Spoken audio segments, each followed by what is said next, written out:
Today, 15th of December 2021, it has come out in the Times of India, an evidence important. I was reading and I wanted to share to them who may not know or may not see or may not read the chance. I have taken it is total credit goes to Times of India. I am simply reading it.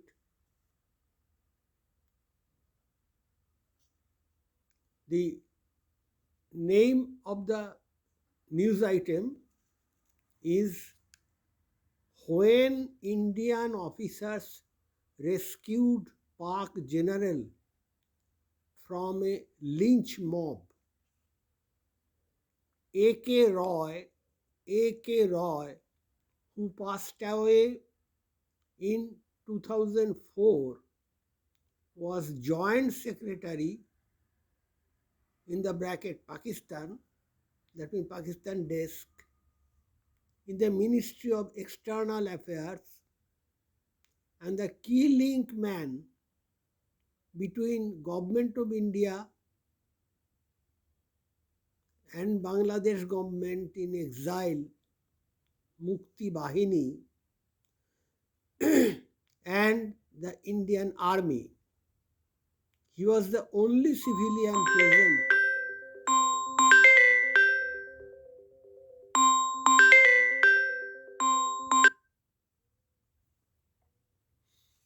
He was the only civilian present during Pakistan's surrender in December 1971. His daughter shared this first-person account from his papers to TOI, that is Times of India.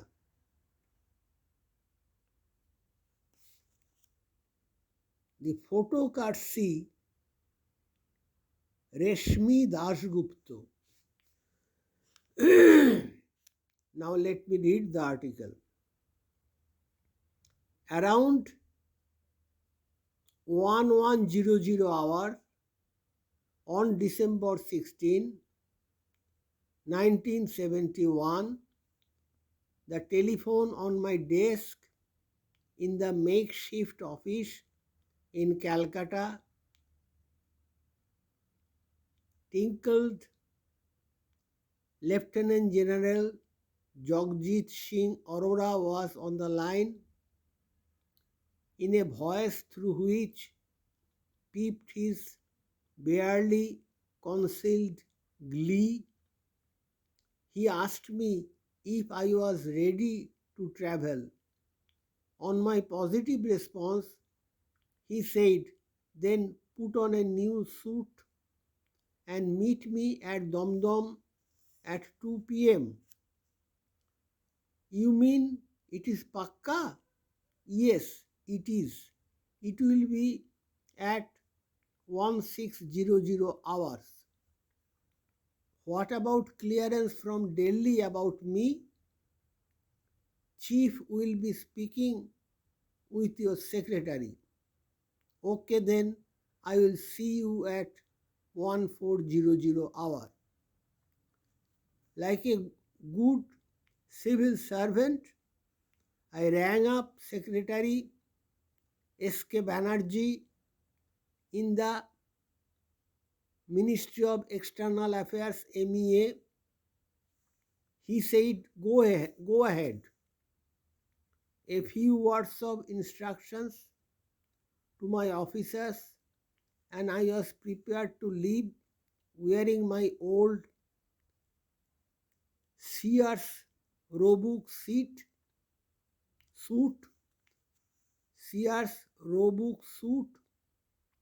I had asked IFS IFS colleague Arundhati Ghosh to ring up my wife in Delhi and tell her that I was off to Dhaka. Wisely, she pointed out that it would be better to spare her the Ori. From Damdam, we took off promptly in an IAF HS 748 with AVM HC Diwan personally in command.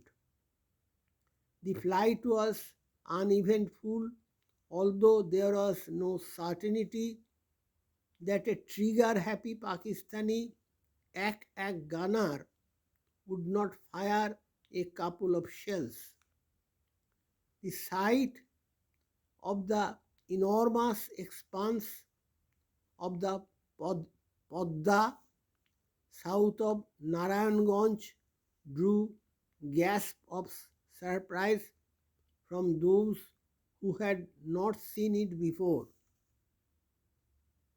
As we flew over the course to the Meghna, we could still see wisps of smoke hanging in the air. In about an hour, we landed at Agartala and flew thence in a route to Dhanmondi Airport at Dhaka, where the runway still showed the craters made by MiG-21s in ground attack role. The first to greet us was Major General, later Lieutenant General J.F.R. Jacob, Chief of Staff, Eastern Command, who had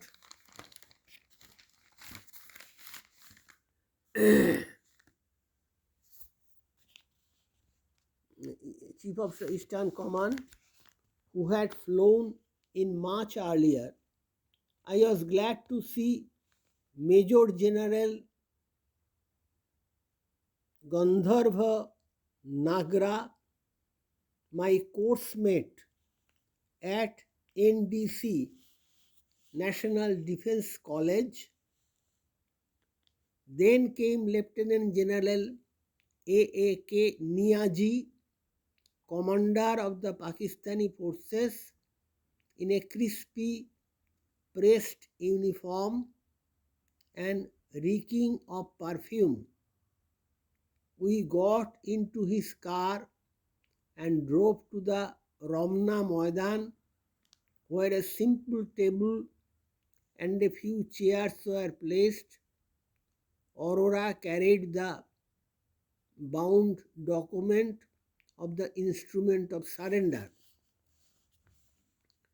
There was a problem over who would represent the Bangladesh government. The 3 battalion commanders, Lieutenant Colonel Saifullah Khaled Musharraf and Ziaur Rahman, were at locations from where they could not be airlifted in time.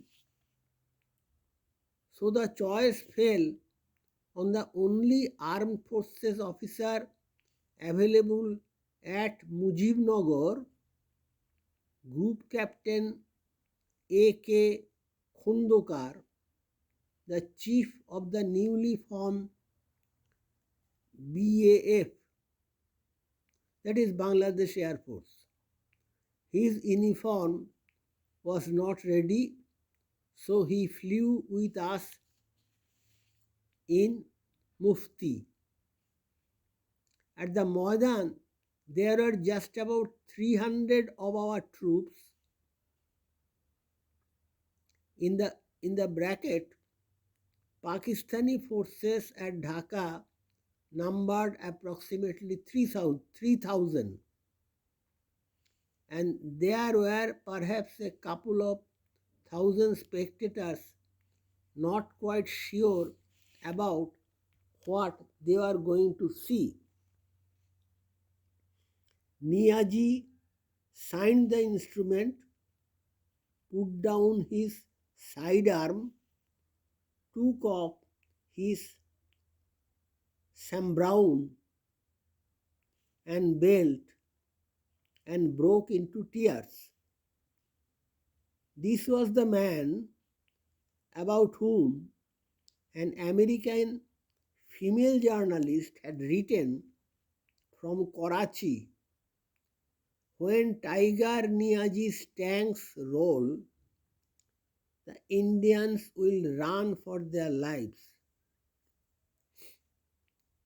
Suddenly, someone in the crowd shouted, "That is Sala Niaji," and all hell broke loose. Nagra, I, and a dozen others formed a human chain around Niaji. Nagra bunged him into a jeep and drove like the blazes towards the cantonment. We had to protect Niaji. He was a POW, prisoner of war now. If we had not done what we did, Niaji would have been lynched by the crowd. I broke off to pay a courtesy call on Begum Mujib. Sheikh Hasina was also there. So stupendous was the impact of the event that it was difficult to talk about anything. It was a moment to be savored. As we sat there, we could still hear occasional burst of rifle fire, the dying gasp of a war that had just ended. Back at the airport, I found that the helicopter allotments had gone haywire in the mad rush of media persons to get back to Agartala. Group Captain Khondokar also was almost in danger of being left behind. Finally, we managed to squeeze into an Aleut, and in the swiftly gathering winter dusk flew towards Agartala. There was to be a celebration at the officers' club at Fort William. It seemed too far away. We broke an IAF regulation and started the celebration on a IAF HS 748 to Calcutta. Then I was back again in my bedroom at the rear of the makeshift office on Baliganj Park Road, Calcutta, waiting for my dinner. As far as I was concerned, the war was over. The end of a war is always somewhat an anticlimax, a sandwich made of two slices, victory and defeat, and in between a spread of exaltation and grief, fulfillment and heartbreak, hope and fear, and in the end, every good soldier knows what a terrible waste war is. The night was not for sleep, but for a slow and somewhat sentimental journey into the past, memory touching every event, every incident With infinite gentleness and affection, one can recall history but not leave its passions. Again, they die with those who lived with them and in them.